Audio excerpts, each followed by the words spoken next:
In today's video, we're diving deep into the ultimate 3D software battle, Blender versus Maya versus Houdini, the final duel. Whether you're an aspiring 3D artist, an indie developer, or a seasoned VFX pro, choosing the right tool can literally shape your career. Let's kick things off with Blender, the beloved open source 3D suite. Blender is free. That alone has been a game changer for thousands of artists, hobbyists, and indie studios.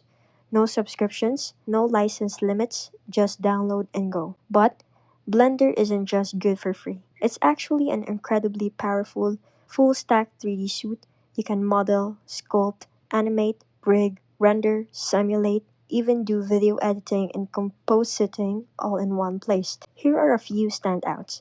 Modeling. Fast, clean, non-destructive workflows, and the modifier system is smooth. Sculpting. While not as advanced as ZBrush, Blender sculpting has improved massively with dynamic topology and multi-resolution. Animation and rigging. Great for indie games and 2D or 3D animation with features like Grease Pencil for hybrid animation. And then rendering. You get both EV, which is real time, and Cycles, path traced render engines, both industry respected. And the community, huge. There are free tutorials everywhere, an active dev cycle, and constant improvements through Blender Foundation and community funded efforts. The downside?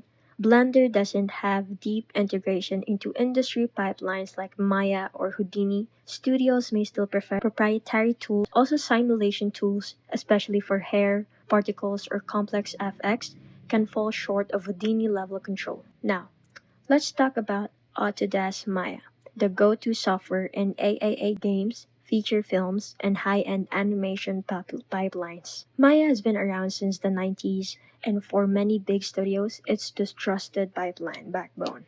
Where does Maya shine? Maya shines in character animation. This is Maya's bread and butter. From Pixar UB Box, Maya rigs characters that move the world.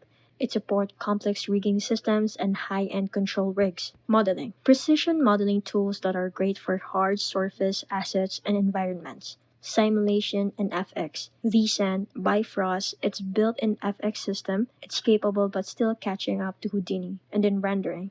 Maya supports Arnold Renderer natively, which is excellent for high-quality output.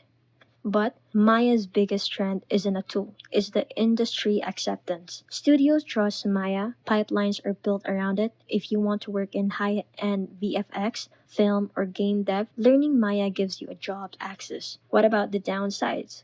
First is the cost. Maya is expensive. A few $1,000s a year for a single license. That's a real barrier for freelancer or hobbyist. Second, Maya can be delicate. Crashes aren't uncommon, and unless you're using it in a full studio pipeline with IT support, it can feel bloated. Also, if you're not animating characters or working with a studio pipeline, it might be overkill for personal projects. Now, let's talk about Houdini. Houdini is developed by SideFX, the god tier tool for VFX, procedural generation, and simulations. Houdini isn't your typical 3D software. It works with a node-based system, which means you can build extremely complex effects in a non-destructive and flexible way. Now, let's talk about where Houdini dominates. First is the simulations. Fire, smoke, water, explosions, cloth. Houdini is the gold standard. Procedural generation. If you need a city, a terrain system, crowd animations, Houdini does it procedurally with full control. Pipeline integration. Big studios like ILM and Weta rely on Houdini for massive effect shots. Karma Render plus Solaris. Recently, Houdini has stepped up in rendering and layout workflows. The power is insane, but so is the learning curve.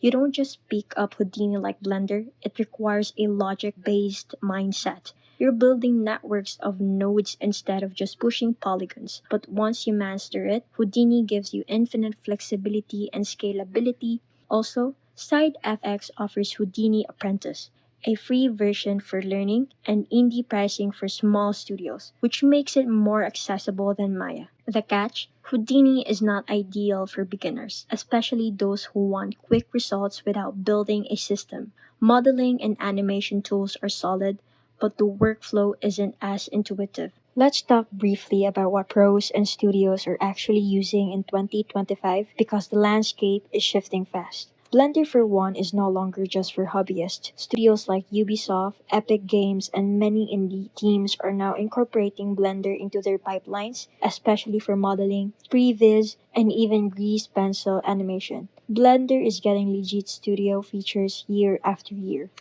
But Maya still holds the crown in animation heavy pipelines. If you walk into a major VFX house today, like ILM, Framestore, or Sony Pictures, Maya is still running the show for rigging and character animation. Why? Because it's deeply integrated and has decades of tooling behind it. Houdini, meanwhile, is dominating more than ever in simulations, environment generation, and procedural art. You'll find it powering effects in blockbuster films, Netflix shows, and even high end commercials. And now that real time tools like Unreal Engine can work with Houdini via plugins, it's also finding its way into AAA games and virtual production. So, in 2025, we're seeing many more hybrid workflows than ever before. Blender is being used for speed and flexibility, Maya is essential for animators, and Houdini is non-negotiable for FX artists. The smart move, learn one, get good at it, then branch out into the other based on your niche. So, who wins the final duel? Well, here's the truth. There's no single winner. Each tool dominates in different arenas. Let's break it down based on different users. For hobbyists and beginners, go with Blender. It's free, intuitive, full-featured, and you'll learn all the key 3D concepts. Blender is constantly improving and perfect for personal projects, indie games, or YouTube content. For animators and character artists, which leads to Studio Path, pick Maya. It's still the king of animation pipelines. If your goal is to work in high-end studios like DreamWorks, Disney, or 3A Games, Maya is the industry standard. For VFX artists and technical directors, Houdini hands down. For simulation heavy work, procedural environments, or high-level control, nothing comes close. But be ready for a steep learning curve. For game developers and indies, use Blender. Unless you need Houdini for procedural tools in Unreal or Unity, Maya LT is also an option for game dev pipelines. For budget-conscious creators, Blender is unbeatable. It's free and open source, no subscription headaches. You don't have to pick just one. Many professionals use Blender for modeling, Houdini for FX, and Maya for animation. You can mix tools depending on your role and pipeline.